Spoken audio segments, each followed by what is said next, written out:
ఇర్మియా గ్రంథం 28వ అధ్యాయం. యూదారాజైన సిద్కియా ఏలుబడి ఆరంభంలో 4వ సంవత్సరం 5వ నెలలో గిబియోను వాడను ప్రవక్త అయిన అజ్జూరు కుమారుడునైన హనన్యా యాజకుల ఎదుటను ప్రజలందరి ఎదుటను యెహోవా మందిరములో నాతో ఇలాగనను, ఇశ్రాయేలు దేవుడును సైన్యములకు అధిపతియునగు యెహోవా ఇలాగు సెలవిచ్చున్నాడు. నేను బబులోను రాజు కాడిని విరిచి ఉన్నాను. 2 సంవత్సరములలోగా బబులోను రాజు నెబుకద్నెజరు ఈ స్థలములో నుండి బబులోనునకు తీసుకొని పోయిన యెహోవా మందిరపు ఉపకరణములన్నిటినీ ఇచ్చడికి మరలా తెప్పించెదను. బబులోను రాజు కాడిని విరగగొట్టి యెహోయాకీము కుమారుడును యూదారాజునైన యెకన్యాను బబులోనునకు చెరగొనిపోయిన యూదులనందరినీ ఈ స్థలమునకు తిరిగి రప్పించెదను. ఇదే యెహోవా వాక్కు. అప్పుడు ప్రవక్త అయిన ఇర్మియా యాజకుల ఎదుటను యెహోవా మందిరంలో నిలుచుచున్న ప్రజలందరి ఎదుటను ప్రవక్త అయిన హనన్యాతో ఇట్లనను, అలాగున జరుగునుగాక, యెహోవా అలాగుననే చేయునుగాక. యెహోవా మందిరపు ఉపకరణములన్నిటినీ చెరగొని పోబడిన వారినందరినీ యెహోవా బబులోనులో నుండి ఈ స్థలమునకు తెప్పించి నీవు ప్రకటించిన మాటలను నెరవేర్చునుగాక. అయినను నేను నీ చెవులలోను ఈ ప్రజలందరి చెవులలోనూ చెప్పుచున్న మాటను చిత్తగించి వినుము. నీకును ముందుగానున్న ప్రవక్తలు అనేక దేశములకు మహారాజ్యములకు విరోధముగా యుద్ధములు జరుగుననియు కీడు సంభవించుననియు తెగులు కలుగుననియు పూర్వకాలమందు ప్రకటించు వచ్చిరి.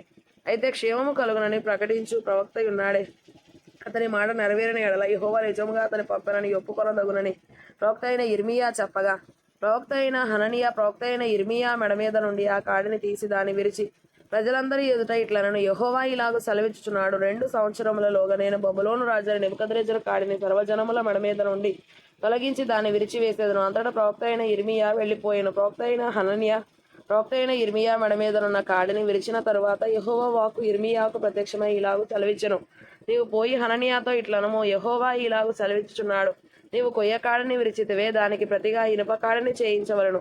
ఇశ్రాయేలు దేవుడును సైన్యములకు అధిపతియునగు యెహోవా ఇలాగు సెలవిచ్చుచున్నాడు, ఈ జనులందరూ బబులోను రాజైన నెబుకద్నెజరునకు దాసులు కావాలనని వారి మెడ మీద ఇనుప కాడి ఉంచితిని గనుక వారు అతనికి దాసులగుదురు. భూజంతువులను కూడా నేను అతనికి అప్పగించి ఉన్నాను. అంతటా ప్రవక్త అయిన ఇర్మియా ప్రవక్త అయిన హనన్యాతో ఇట్లనను, హనన్యా వినుము, యెహోవా నిన్ను పంపలేదు, ఈ ప్రజలను అబద్ధమును ఆశ్రయింపజేయుచున్నావు. కాగా యెహోవా ఈ మాట సెలవిచ్చుచున్నాడు, భూమి మీద నుండి నేను నిన్ను కొట్టివేయుచున్నాను. యెహోవా మీద తిరుగుబాటు చేయడకై నీవు జనులను ప్రేరేపించితివి గనుక ఈ సంవత్సరము నీవు మరణమవుదు అని చెప్పాను. ఆ సంవత్సరమే 7వ నెలలో ప్రవక్త అయిన హనన్యా మృతి నొందెను.